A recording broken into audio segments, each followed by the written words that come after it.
Okay, welcome back to my channel, Maybe Between the Pages. My name is Taylor, and today we're going to be doing a TBR restructure video.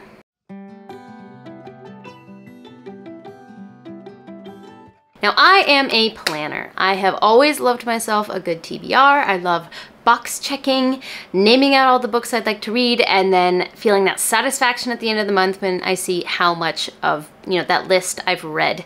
I like structure like that. But over the past year or so, the style of reading and the time that I have available to read has really shifted. I have a beautiful daughter that I brought into the world. More recently, I also have gotten some new jobs. I'm just trying to find a new kind of work-life family balance. And that's really shifted the consistency with which I'll read. I'll have a period of time where I can really sit down and read a lot and a period of time where I can't.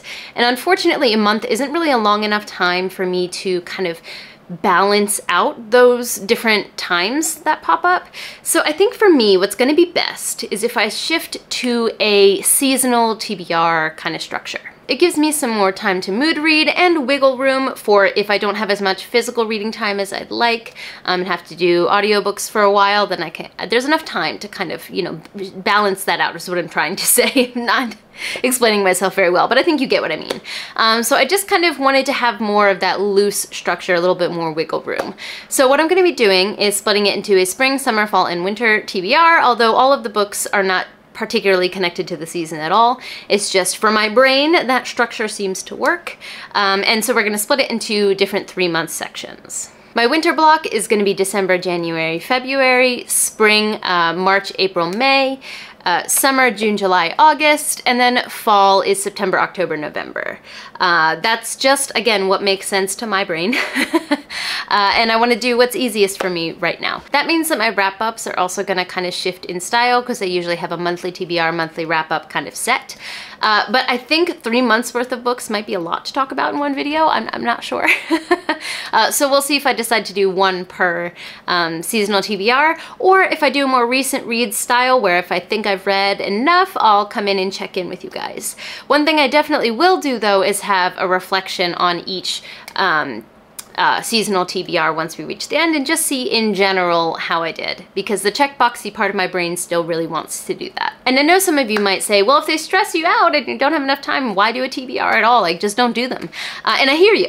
But sometimes I find when I finish a book, I feel a little bit unmoored, like I don't know exactly where to go next. This doesn't happen all the time, but it happens enough that I find myself referring back to the list that I made and then choosing from there. So having it written down in like a very specific set of goals or MBR or a smaller group of books to choose from really helps me when I'm feeling that kind of unmoored feeling. So I still want to make TBRs. I'm just changing the structure a bit to make them work for me. So on that note, it is the middle of July, so I'm going to be starting my summer TBR halfway through the time when I usually would. But I put together a maybe read, an MBR, if you will, for the next month and a half. And again, this is just going to be kind of like a short list for me to refer to and see what I get to. The first one is The Brides of High Hill. This is the fifth book in the Singing Hills cycle. It just came out this year and I cannot wait to read it. I finished reading the 3rd and the 4th book this past month. It was in my most recent wrap-up actually,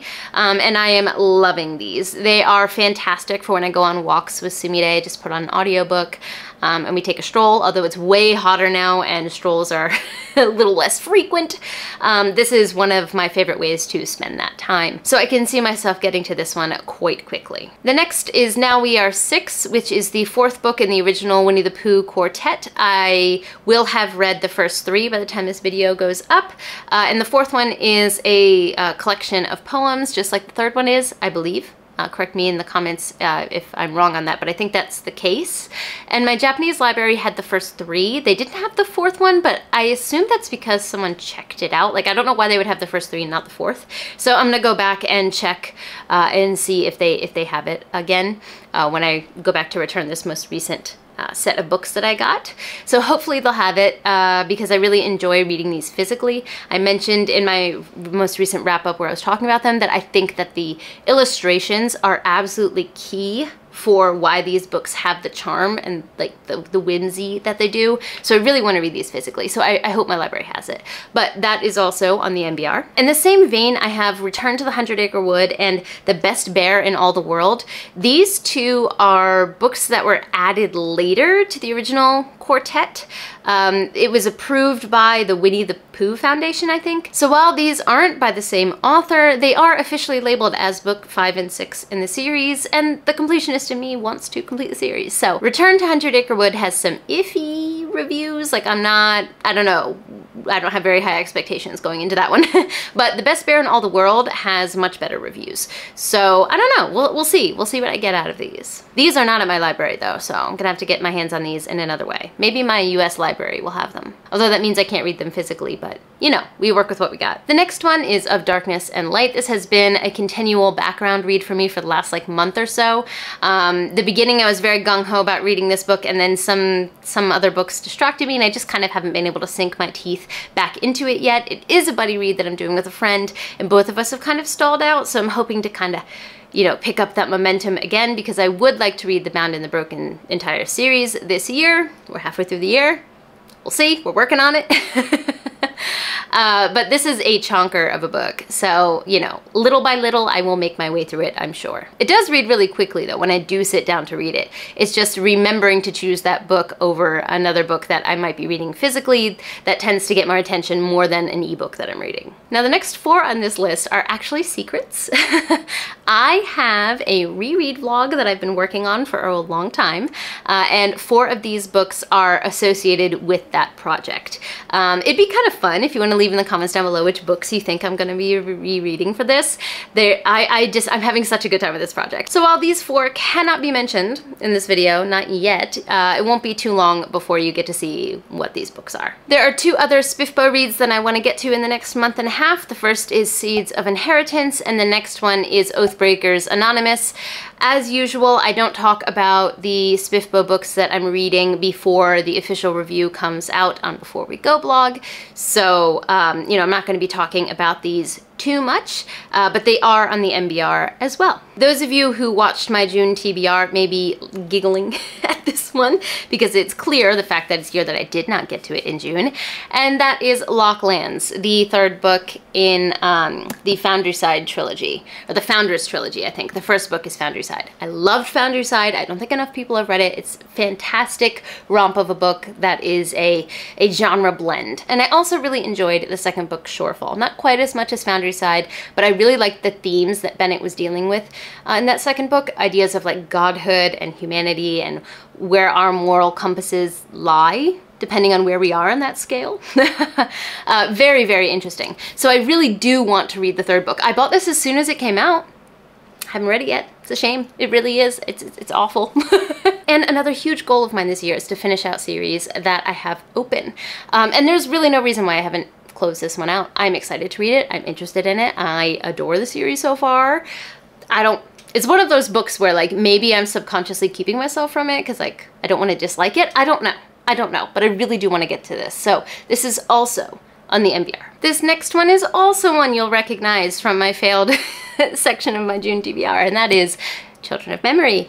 Children of Time is one of my favorite books ever. I adore that book. It's absolutely fantastic. The second one, Children of Ruin, I also really enjoyed. Again, not quite as much as Children of Memory, but still really enjoyed it. Again, the theme work, fantastic. I'm seeing a lot of parallels actually between Bennett's work and this one, the way that I described them. But I'm so excited to see what Tchaikovsky does with the 3rd installment in this series. The first 2 books had such unique premises and thoughts on evolution and humanity. I have no idea what this 3rd book is about, but I trust Tchaikovsky to make it interesting and suck me in. So this one is another one that would close out a series. So again, high on the MBR. And these broken binding editions are so pretty. I know I kind of want to read from this edition, but also I'm nervous. Maybe I'll do audiobook. I don't know, but these are stunning to have on the shelves. I've got 3 more books on this MBR. The next one, though, I'm definitely going to read because it's an Only Good Book Club pick, the private book club that I'm a part of,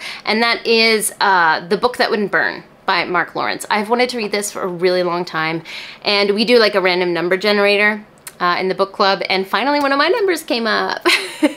Everyone was like, oh shit, now we gotta read something long. I think my perspective of what's long and what's not has really been skewed by reading epic fantasy, as this book didn't seem that long to me. But I am very excited to finally read this. I think I'm gonna get it from my library. The next one on my list is The Wager. This is a nonfiction book that's usually quite outside of what I would usually read, but the cover caught my eye when I was home in the States and it was like facing out at my Barnes & Noble.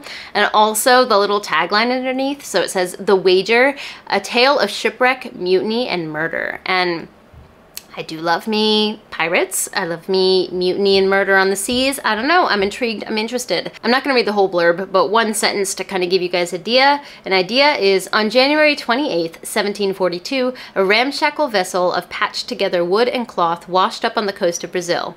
Inside were 30 emaciated men, barely alive, and they had an extraordinary tale to tell. I'm in. I'm interested, I'm intrigued. I don't know why this particular nonfiction calls out to me, but it does, and my library had it. So I love doing nonfiction via audio, and they had the audiobook, so I'm just waiting for my hold to come in. Apparently this is a very popular book. I'm not really on nonfiction booktube, so maybe I'm just like out of the loop and people have known that this is popular for a long time, but I don't know. I'm interested, I'm into it. We'll see if I like it. And the last one on my MBR is Best Served Cold. This is the first in the trio of standalones after the First Law trilogy. This is actually also supposed to be a buddy read with Shelley over on Shell Space, and I dropped the ball on that one. She's already decided to go ahead and read this because I was waiting for it from the library because I want to listen to this via audio. This is one of those books where the audiobook and the narrator he's so good. Like, adds a whole new dimension to the series. So I am going to do this via audio. And I was waiting for my library hold, which had quite a long wait on it. And then it came in, and you know how sometimes you miss it? Like, I didn't see a notification. Now I'm back in line again because I missed the hold when it came in. So she's gone ahead and started to read it. But I am excited to get to this because I've heard from so many people that this is like their favorite Abercrombie work out of this world. And considering how much better the series got in the second and the third book, if this is even better, I'm interested, I'm in. I don't really know the premise except that we're following a badass main female character, which I always love. I'm really interested to see Abercrombie's take on that type of character though, because his character work is always so detailed and multifaceted, so very, very intrigued by this. I also think that this may be a revenge story, which I also thoroughly enjoy most of the time. So once my library hold comes in yet again, this will be an audiobook that I want to pick up. Of course, as I said before, this is just an MBR, a guide list.